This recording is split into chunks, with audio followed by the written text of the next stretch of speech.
जय गुरुदेव। सभी प्रेमियों को सादर जय गुरुदेव। दिव्य सत्संग अमर वाणी बाबा जय गुरुदेव जी महाराज की मुखारबिंद से आप इसे जरूर सुने। जय गुरुदेव। मूर्त है वो कहते हैं सहज दल और कमल। गोस्वामी महाराज उसी को रामायण में कहते हैं कि मुंदे नैन तुझसे तुम्हें भयो पुन चितवत कौशलपुर गए हो। कहते हैं वो कौशलाधीश सहज दल कमल में वो मतलब यह है कि ईश्वर निरंजन भगवान खुदा घाट बैठे हुए मैंने उनको देखा, मुझे दिखाई दिए तो कहते हैं प्रसन्न हो गए, खुश हो गए। जब खुश हो गए प्रसन्न हो गए तो उन्होंने रास्ता दे दिया, क्योंकि जब तक ये रास्ता देंगे नहीं तब तक उधर नहीं जा सकता कोई। रास्ता तो उधर से आने का, इधर से उधर जाने का, दूसरा कोई रास्ता नहीं है कि आप मंडल को कहीं क्रॉस करके चले जाओ उधर, वो वही में से होकर के रास्ता। तो जब उन्होंने देखा तो खुश हो गए और ये कहा कि अच्छा तुम चले जाओ। तो उनके पास तो महापुरुषों का टिकट था, रोक कैसे सकते हैं? जो महापुरुष जी आए थे वो तो उधर आते जाते हैं, तो उनके पास तो टिकट था, कहते अच्छा तुम चले जाओ उधर। तो जब उधर गए उस पार उधर चले गए तो गोस्वामी जी महाराज कहते हैं उधर माज सुन अंडज राया देखो बहु ब्रह्मांड दिखाया। कहते हैं बहुत उधर तो अंड की रचना बहुत से ब्रह्मांड हमने अपने आंख से उधर जाकर के ये हमने सबको देखा। तो कहते हैं ज्योत का भी दर्शन किया और उसके बाद में ईश्वर का भी दर्शन साक्षात्कार और परे चला गया, उस पार में गया तो उधर देखता हूँ कि उधर में कितने कितने ब्रह्मांड है, बिल्कुल साफ करे। महापुरुष भी कहते हैं यही बात कि भाई तुम ऐसा करो कि जिस तरह से मतलब प्रथम सुनो गगन में बाजा घंटा नाद सुन साजा, घंटे और शंख की आवाज को पकड़ करके साध लो, यानी उसको ऐसा पकड़ो कि उसमें रम जाओ, ले हो जाओ। बस जैसे ले होगे फट खींच लेगी, वो तो सूरत को फौरन खींचती है। यानी इस तरह से सरासर जाएगी कि कितने मतलब 1000 मील पार किए क्या पता चलेगा, सट से जाएगी उधर से खींचती सीधे शरीर से अलग हो जाती है। जैसे मृत्यु के वक्त में जीवात्मा इससे अलग होती है, वैसे ही साधक जब साधना करता है तो इससे अलग हो जाती है, वो अलग होकर के जाती है, उसको देखती है। तो कहते हैं प्रथम सुनो गगन में बाजा घंटा शंख नाद सुन साजा, इसको साध लो अच्छी तरह से, पकड़ लो इसी तरह से, तो आगे मतलब है ज्योत चल रही। सहज दल कमल में वो निरंजन भगवान बैठे हुए उनकी वो ज्योत चलती है, वो निशान बता रहे हैं रास्ता, रास्ते का पूरा भेद उस सड़क को खोल रहे हैं कि देख सड़क ऐसे चलना है, ऐसे जाना है और ये चीज रास्ते में मिले। बीच में तो रचना सब छूट गई, जो बीच में रचना है बेसुमार। दिल्ली है तो रास्ते में कोई गांव खेत नहीं पड़ेंगे, बहुत से गांव बहुत से खेत बहुत सी चीजें बहुत जंगल और बहुत सी नदियां नाले पड़ेंगे, तो उनको तो मतलब दिल्ली का बताना कि देखो वहां ये, तो बीच का तो उन्होंने रचना सब छोड़ दी और कहा कि सीधे चले। बीच में तो बहुत आवाजें हैं, बहुत तरह के बाजे बज रहे, वो कोई गिनती भी नहीं आ सकते इस तरह के बाजे हैं, तो उन्होंने और बाजों को छोड़ दिया, कहा कि तुम वो बाजा पकड़ो, जैसे ही तुम उसमें ले होगे बस फौरन बाजा खींच लेगा और सामने खड़ा कर देगा, साक्षात्कार हो। ऐसे ही खुदा का दीदार है, वो तो खुदा ही है, वही गाड है, वही हम सबके मतलब ईश्वर तीन लोग के मालिक। बोलो बांक पार त्रिकोटि में गई। कहते हैं कि पंखनाल टेढ़े रास्ते को पार करके नीची ऊंची घाटी और ऊपर त्रिकुटी स्थान पर पहुंची, वहां वो विराजमान है, उन्हीं को ब्रह्म कहते हैं। मुसलमान अपने शब्दों से उनको खुदा कहते हैं, रब कहते हैं। वो मतलब ये कहते हैं कि जब उसकी धुन ली, उसकी पगड़ी तो ऊपर से भी धुन आ रही, जैसे ही उसकी धुन सुनी कि बादलों की गरज हो रही, घन घमंड नवगज घन घोरा प्रिया पद्मन मोरा, यानी बहुत तेज घमंड गर्जन हो रही है, घना घोर। और जब उसको तो अपनी है कि भाई इतनी चमक है, उस गरज में इतनी लाइट, इतनी बिजली कड़कती है कि वो एकदम से इस तरह से ऐसे ऐसे ऐसे ऐसी बिजली चमकती। कहते हैं कि वो वहां पर विराजमान है और ऊपर की आवाज आ रही है, ये ब्रह्म का स्थान है। कहते हैं रास्ते में इस घाटी को पार करने के बाद ऊपर मिलेगा वो बड़ा भारी गढ़ है, गढ़ कहते हैं किला, भारी किला। अब वो इसका संसार का तो कोई प्रमाण है नहीं, इसके तो प्रमाण देने की जरूरत नहीं, कि ये तो कुछ भी नहीं है। जब ये कुछ नहीं तो कितना बड़ा किला है जिस पर वो विराजमान बैठे हुए किले में। वहां जाकर के उसे त्रिकुटी स्थान पर ब्रह्म का साक्षात्कार जब होता है तो ऊपर से आवाज आ रही, उधर किया, उधर खबर पड़ गई। तो जिन योगियों ने योग किया था और इस आवाज को सुना था, तो आवाज तो सुनी कि ऊपर से आ रही, लेकिन उनको भेद नहीं मालूम था, इसलिए ऊपर नहीं जा सके। तो इतना ही कह के छोड़ दिया भाई और कुछ है, इतना नहीं और भी कुछ है। अब वो जो है वो हमको नहीं मालूम, हमको वो प्राप्त नहीं हुआ, लेकिन है जरूर कुछ। ऐसा इशारा वहां पहुंचने पर, उसका साक्षात्कार करने पर होता। और बहुत इससे बहुत अत्यंत सुंदर उनका ये शरीर है, क्या उसकी महिमा की है, बोलो। आगे पहुंची सोन मजार, निरंकार धुन सोनी पुकार। फिर आगे जब उसका साक्षात्कार ब्रह्म का हो गया तो आगे सुन में वो मतलब पार ब्रह्म है। तो कहते हैं जब वहां मध्य में पहुंची तो उधर जाकर के उनकी किंगरी सारंगी बज रही। जब उसको पकड़ा तो जिसमें से आवाज आ रही थी उसी को पकड़ लिया, ले हो गई। तो वो पहुंची वहां, तो वहां निरंकार का साक्षात्कार, यानी वो पार ब्रह्म वहां पहुंच गए। अब वो बिल्कुल एकदम मानसरोवर में स्नान कर लेगी, त्रिवेणी संगम में स्नान करेगी, वहां जाकर के तब पार उतरेगी। बगैर त्रिवेणी संगम में वहां पहुंचे हुए कोई पार नहीं उतर सकता, कभी नहीं उतरेगा। तो मतलब ये है कि कहते हैं वहां अब निशान बता रहे, बीच की सब रचना छोड़ दी, कितनी रचना है, कितने मंडल है उनके, उसको सबको छोड़ दिया। सीधा उन्होंने लिया कि बीच में कोई फंसे नहीं, इस तरह से चल। तो ये कहते हैं चल मैं भी मिलूंगा, उन्हीं मंडलों पर मैं भी मिलूंगा, मैं तेरे साथ रहूंगा। तो मिलते हैं, हर मंडल में मिलेंगे, जिधर वो चलेगी चल के जाएगी उधर बताएंगे इधर चल। मैं किसी मंडल में अगर रुक गई तो तमाशा देखती रह जाएगी, उसको छोड़ नहीं सकती, ऐसे तमाशे हो रहे। तो कहते हैं ये कुछ नहीं, आगे चल। कोई बताते हैं कि आगे चले या कुछ भी नहीं। तो गुरु का पूरा रूप, जिस रूप में यहाँ दर्शन देते हैं मनुष्य शरीर में, वो रूप सब जगह मिलता जाएगा, लेकिन वो हार मास का नहीं होगा, वो हार मास का नहीं है। पंच भौतिक शरीर ये नहीं होगा, वो होगा नूरानी, लेकिन शकल उसकी यही होगी, वो दिखाई देता जाएगा। क्योंकि जब आप यहाँ उसको पहचान लोगे और वहां नहीं मिलेगा तो फिर आप मतलब आप अपना कैसे समझोगे कि भाई मैंने मृत्यु में इनसे रास्ता लिया और मतलब ये अगर कोई और मिल गया। क्योंकि कभी कभी ऐसा होता है कि उधर जा रहे हो तो काल ने गुरु का रूप धारण कर लिया, तो वो बताएंगे अगर भाई ये रूप नहीं है, तुमको भटकाने के लिए, रोकने के लिए धारण कर लिया, ये गुरु का रूप नहीं, उसकी पहचान है। तो साधक उसको पहचान लेता है, ये गुरु का रूप नहीं है, फिर याद करता तो मिल जाते उसी मंडल पर, वही मिलेंगे जहां जाएगा। बोलो।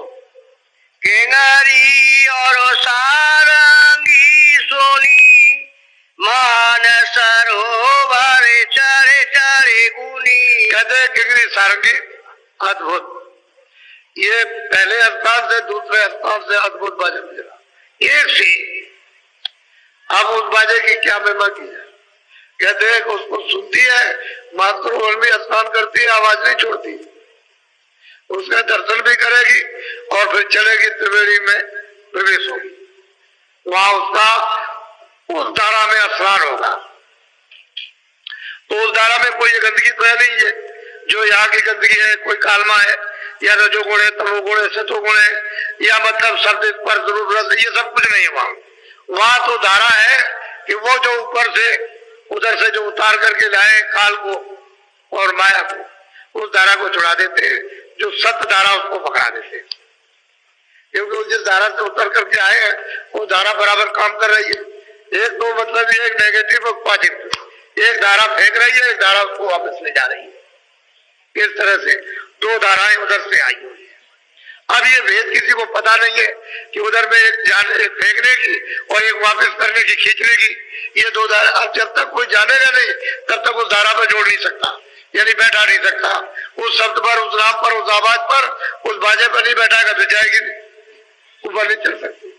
तो महापुरुष उसको जानते हैं तो कहते हैं देख मैं सब खुलासा करता हूँ, तुझे ये सब खुलासा बता रहा हूँ, कि वहां कुंड में, महाकुंड में वो पार्वती वहां पर विराजमान है, मुसलमानों के अल्लाह और हिंदुओं के पार्वती। बोलो आगे महासोन मैदाना, जहाँ चारे धोने के मेरे सब। कहते हैं कि वहाँ महाकुंड मैदान है जिस पर भंवर गुफा स्थान है और उस पर 100 पुरुष बैठे हुए हैं, लेकिन वहाँ 4 यानी गुप्त आवाजें हो रही है और वो अभी तक तो किसी ने खोला नहीं और ना कोई खोलेगा। इतना इशारा कर देते हैं कि वहाँ और कुछ है, कुछ हो रहा, लेकिन उसको तो सीधा रास्ता पकड़ा कि ऊपर में महाकुंड है, उसको महाकुंड कहते हैं। भंवर गुफा स्थान को कहते हैं कि भाई चौक अपार मैदान है। इस मैदान में जब फौज जाती है तो खरबों योजन यानी चलना पड़ेगा। अब खरबों योजन कितना हुआ आप ये तो समझ नहीं सकते। इतना मैदान लंबा चौड़ा, इतना ही ऊपर, इतना ही नीचे, इतना ही दाएं, इतना ही बाएं। अब इतने बड़े मैदान में जाएंगे तो बहुत ही मैदान लंबा। ऐसे नहीं, रचना का विस्तार इतनी खूबी के साथ में हुआ और उसका रूप इन तीनों से सुंदर। उसका जब वो महाकुंड में जाएगी तो उसका रूप इन तीनों से अद्भुत, जो वर्णन करने योग नहीं है। बोलो भंवर गुफा ऊपर देखी, सोहंग बांसी बजती पे। भंवर गुफा के ऊपर में वो आवाज सुनी और वो हमेशा बंसी बज रही है, अखंड बंसी बजती है, लेकिन आवाज तो आ रही है पर इन आवाजों के साथ मिश्रित हो गई, मिश्रित आवाज हो गई, मिल गई। सब आवाजें बजती हैं तो उसमें साधक जब तक उसको अनुभव ना हो तो छाट नहीं सकता। वो सुनता रहेगा और कुछ नहीं, लेकिन जो जाता आता है उसको छाटना आता, छटवाना आता, तो उसने तो छाट लिया और आपको छटवा देगा। कहेगा नहीं इन आवाजों को मत पकड़ो, उसको पकड़ो। तो आप जब साधन करोगे, भजन करोगे, कान जब खोलेंगे तो फिर आवाज को पकड़ा देंगे। कह देते कि आवाज इसको पकड़ ले और चढ़ चल। आवाज के बगैर, बाजे के बगैर ऊपर चढ़ के नहीं जा सकते, वही सीढ़ी है, दूसरा कोई आधार नहीं। तो वो तो आवाज वहां से आ रही है, वो तो पावर हाउस से आ रही है और वो बराबर मतलब ये एक ने एक तो ले आई आवाज और दूसरी आपको ले जाएगी। अब महापुरुष जो आवाज पकड़ाएंगे वो ले जाएंगे और बाकी जिस आवाज से उतारी गई दूसरी आवाज उसे उतार दी। अब वो सब भूल गए बेचारे, क्या करेंगे। बोलो ताके परे दाम सतनामा, बीन बजे सतलो। उन्होंने खुलासा किया कि इस भंवर बाबा के परे जो सोहंग पुरुष है उनके परे सतनाम है वहां, और वहां अखंड बीन समूचे, मतलब यह है कि उसमें बस वही हो रही, बाकी वो कुछ समूची। इतना बड़ा सागर उसमें अखंड, वो तो शब्दी का सागर है और कुछ नहीं, शब्दी शब्द है। अब बताइए जहां शब्दी का सागर है वहां मतलब ये क्या हो रहा। अब ये तो रूप उसका सत्य रूप है, इसमें किसी तरह की कोई मिलोनी नहीं। सोचते ही सोच, सोचते ही साई, सोचते ही रूप, सब सोचते ही सोच। अगर उससे कहे कि खरबों सूरज चांद यानी एक एक रूम में लगे तब भी नहीं मिलता, और एक एक रोम तो जिस्म कितना बड़ा है, और फिर बोलते एक एक रोम इतना बड़ा जिस्म होगा तो उसके रोम कितने होंगे, और एक एक रोम में जब ये सिफत है तो बाकी उसके रूप की क्या सिफत होगी, तो वो कोई कह नहीं पाता। बस सूरज जब जाती है तो वो सिर्फ देखती है, बाकी वर्णन नहीं कर सकती। बोलो सोरत सोरत फिर आगे चढ़ी, अलख लोक में पहुंच गई और सतपुरुष का दर्शन कर लिया और फिर उसमें वो छा गई, मिल गई उस समझ में, उस शब्द में, उसी का रूप हो गई। तो आगे कोई परेशानी नहीं, आगे कोई तकलीफ नहीं। जब वहां पहुंच गई तो सीधी जाएगी, आगे कोई बंधन किसी तरह का है नहीं। उन तीनों लोगों में कोई फिर बंधन नहीं है, फिर तो वो मतलब है कि अनामी पद में जाएगी। बस यही तक है, वहां तक पहुंचने के लिए ही, बाकी उसके बाद ऊपर जाने के लिए कोई नहीं। किसी तरह की कोई दिक्कत है ही नहीं वहां, कोई परेशानी नहीं है, कोई संकोच, कोई चौकी और पहरा, वहां कुछ नहीं। अब उन लोगों की क्या महिमा है, उस पुरुष की क्या महिमा, अलग पुरुष की, अगम पुरुष की, और जो सबका सृजनहार है, जो सबका मालिक है, उसके लिए क्या कहा जाए, कौन कहेगा, कौन है कहने वाला। सब लोगों ने कहा कि मैं चुप हो गया, मैं कुछ नहीं, सब लोग बोलो। कोटिन अरब सूर उजियारा अलख पुरुष छवि अद्भुत धारा। एक से एक अद्भुत रूप, एक से एक, कितने कितने कोटा। ये सूरज नहीं, वो सूरज जो भंवर गुफा में श्वेत सूर्य, उसकी उपमा दी है, इस सूरज की नहीं, इसकी। ये सूरज सूरज कुछ नहीं है, उसकी उपमा दी है कि वो सूरज, यदि उसका प्रकाश एक एक रोम के अंदर इतना इतना है, ये सूरज नहीं वहां पर।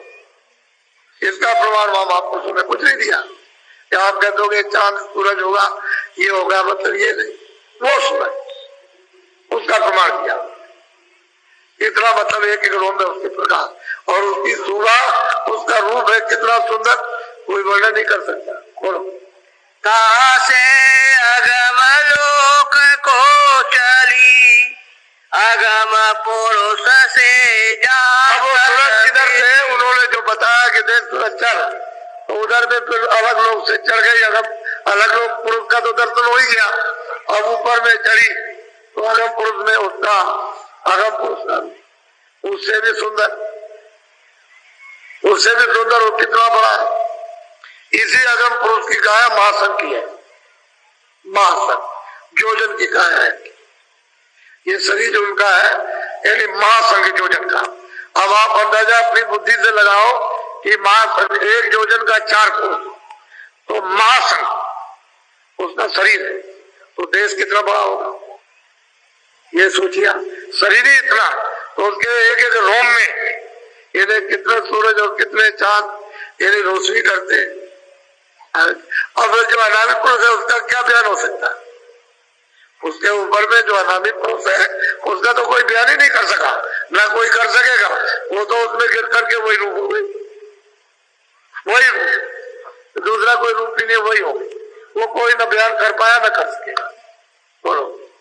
हर बन सूर चांद पर कासा दोने का वाकी अगम बिना। अब उन दोनों को कौन वर्णन करे, उन दिनों का तो यह चिन्ह भी नहीं मिलता, तो कैसे आपको बताया जाए ऐसी होगी, इस तरह की होगी, वहां कोई चिन्ह ही नहीं। जब यहाँ चिन्ह नहीं है तो उसको कोई वर्णन ना अलग लोक की धुन को और ना अगम लोक की, और जो अनामी लोक में जो धुन हो रही है वो तो कोई कैसे करेगा, वो तो आवाज उसी धुन ने, उन्हीं की धुन ने तो ये तमाम लोग बनाए।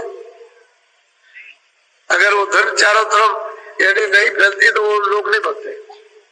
उसी की तो आवाज कितनी होगी, ये आवाज यहाँ क्या कुछ नहीं है, ही नहीं कुछ, ये तो नाम निशान भी आते, ऐसी आवाज। बोलो। दोने का वर्णन कैसे गाऊं जग में कोई दृष्टा।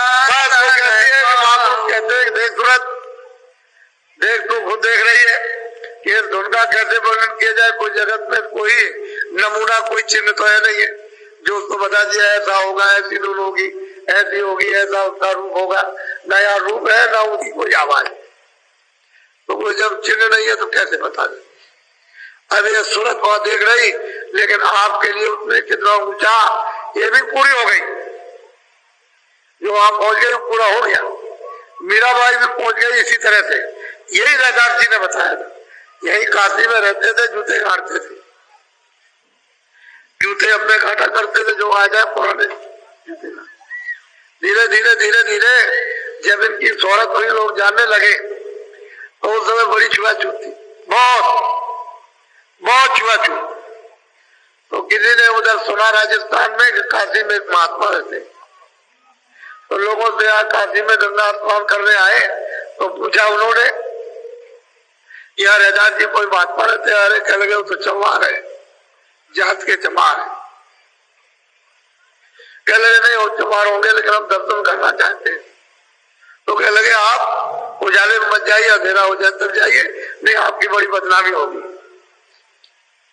कि चमार का दर्शन करने जा रहे। तो जब अंधेरा हो गया उस समय पर ये बिजली